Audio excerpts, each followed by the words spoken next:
Hi, everyone, and welcome back to another episode of Email on Tap. I'm your host, Anthony Chuli, and today my guest is Angela Vega. She's the Senior Marketing Manager at HomeAway. Angela, how are you?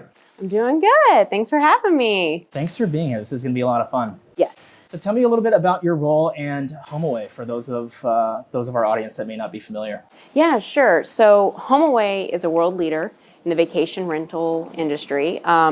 We have over 2 million homes. We're in 190 different countries.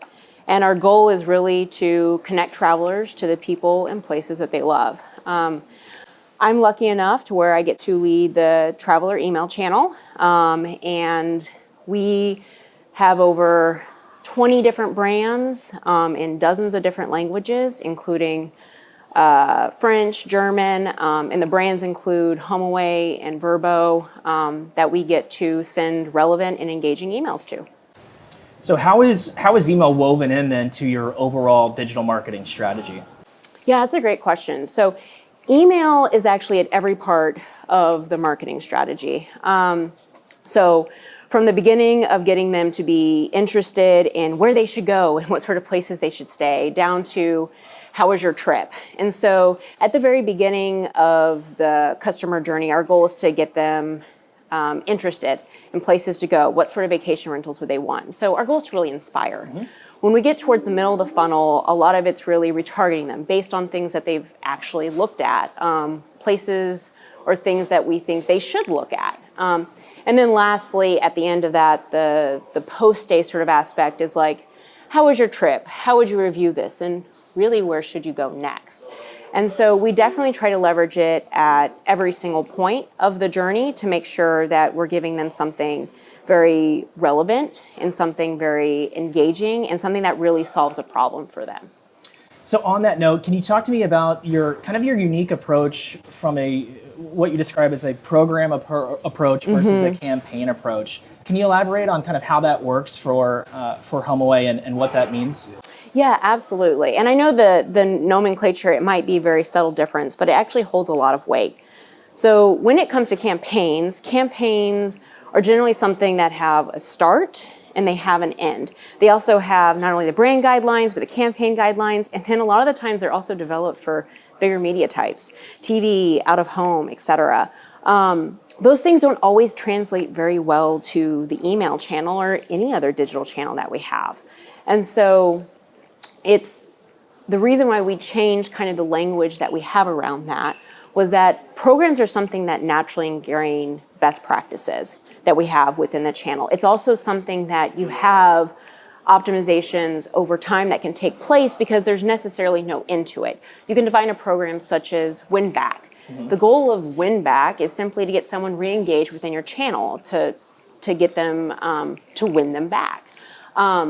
And if you've defined it as such, there's really no campaign elements that go into it. You're doing what's best for the channel and what's best for the consumer at the other end. And so it really allows for that longevity in optimizations. On the second point, it also allows for us to scale a little bit more globally. So if you have a program that's successful in one region, North America, you can take that same formula and you can apply it to APAC and EMEA.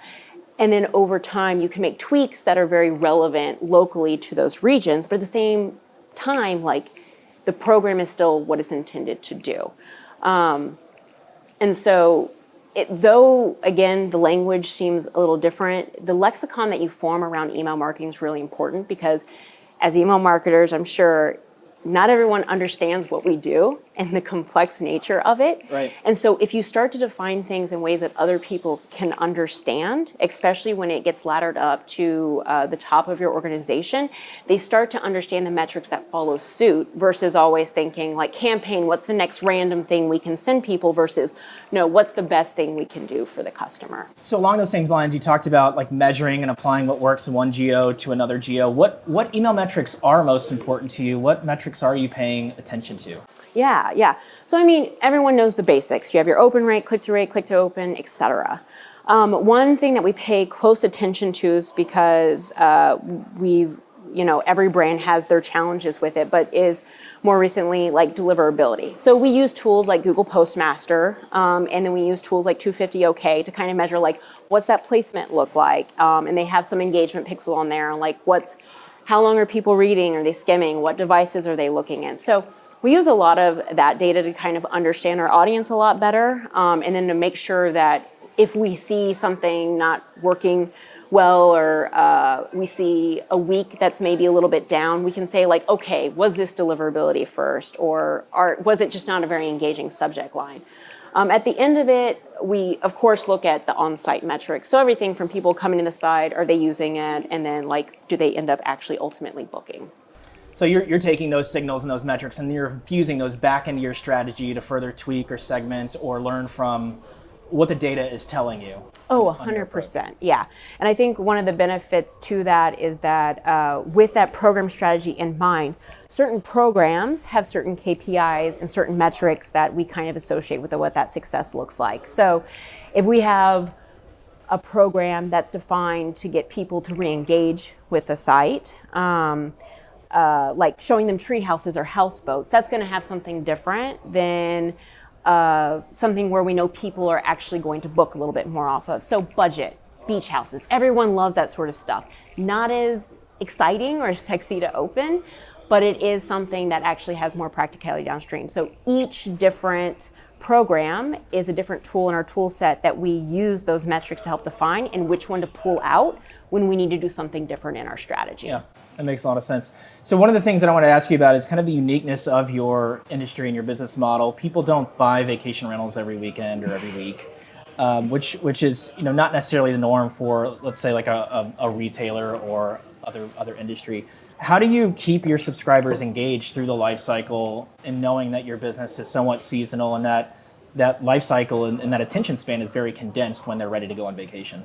Yeah, man, I wish they took vacations every week. I wish I took vacations Right? every single week. That'd be so nice. But you're absolutely right. It's something that the repeat rate, especially we're the friends and family brand, we're wanting to bring large groups of people together. And it's not always so often that you decide, oh, I'm gonna get 20 of my closest family members, or at least the ones that I like, and we're gonna go on a vacation. So how do we keep those people engaged is a great question.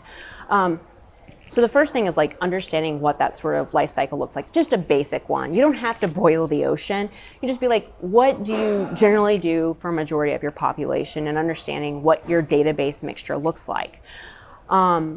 And once you have that basic journey and you have those programs layered on top on what they're trying to solve at each one, it's really comes down to segmentation. And segmentation, you've seen it everything down from like personas or things like that. But really what it comes down to in the simplest terms are people who've used your product and people who haven't used your product. So for that life cycle and keeping them engaged, if people who've booked with us several times, they're already engaged with us. Our goal is to keep them happy, to use the information they provided us to continue to further that relationship, right, and not bug them too much, to be perfectly honest. Then you have the people who are just lurkers on your website, who just like looking at stuff, but they don't necessarily make any action. So the way that you approach them and keep them engaged is trying different things. There might be some things that are going to work really well to get them engaged, but they're not going to book. Just like you said, you start to develop programs around those different segments. So at the end of it, when it comes to that life cycle, keeping people engaged is understanding what your life cycle looks like, what programs you have in place across all of it, and then how they're catering to each individual segment that you have defined. So let's put our forward-thinking hats on a little bit. I know there's a lot of innovation and trends going on in the space right now. What are you most excited about happening in email? Ooh, so many things. I think there's two. The first one is really the ethics of email. It goes beyond GDPR. It really comes down to something I'm seeing where I'm interested in how companies are saying, yes, we could continue to send dozens and dozens of emails per week, but what really should we do? What Right. is actually going to solve a problem for the traveler? What is actually going to bring them value? And so it's interesting to see lots of companies doing things that we could batch and blast all we want, but they start kind of approaching it from a consumer-centric sort of thing. The second thing is, of course, AMP. You Yeah. can't really ignore that one. I'm very, very excited about it, and I think we're going to see some really innovative things come out in the next 6 months from a variety of companies who are really trying to test this sort of technology to move the needle, to disrupt the channel. So yeah, I was gonna follow up with you about AMP because it's certainly one of the most buzzworthy trends going on right now. Do you see opportunities for your program and HomeAway of testing those out? Like, what's your feeling about AMP? Are you gonna wait and see? Are you excited to try and infuse some of those things in your program? Oh, we love trying out stuff. We love testing. It's definitely a part of HomeAway's core values, a scientific mindset. So testing is something that we do a lot within this channel. And with AMP, I think it's something that I feel could reduce friction within the channel, and at the same time could also obviously increase engagement, but it brings our product to the inbox.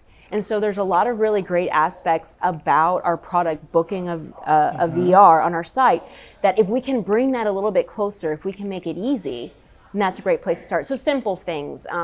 We only show one image in most of our emails. Now there's a way you could do GIFs and that sort of thing. There's hacks.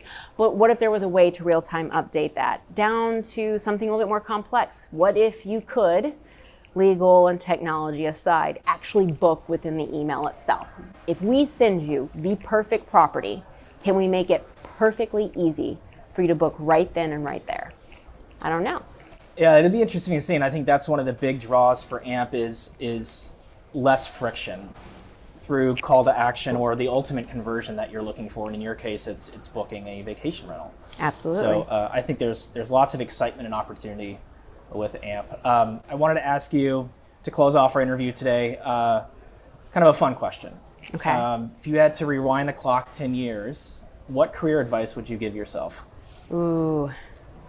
So I think one would be maybe slow down on the alcoholic beverages at holiday parties, possibly.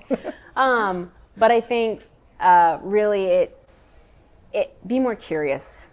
I think there's a lot of the time that when I was very early in my career, I maybe approached things a bit more abruptly. It was a lot of whys, but the whys were causing a lot of defensiveness. And so I would ask for people to be more curious on, what's important about that to you, or what's your biggest concern. Really ask people when they're trying to explain their objections or their ideas. Get really curious about it. And then also get curious about yourself. Be willing to kind of ask yourself some hard questions that may make you feel really uncomfortable, but they kind of get to the truth and lead you in the right direction. I know, a little too introspective, maybe, but I feel like that's probably the advice I would have given myself. Be more curious. Well said. Well said. Thank you so much for sitting down. This has been an awesome interview, and I've certainly learned a lot from you as well. Yeah, thank you for having me. I had a blast. You're welcome. And thanks everyone for tuning in. We hope to see you on another episode of Email on Tap.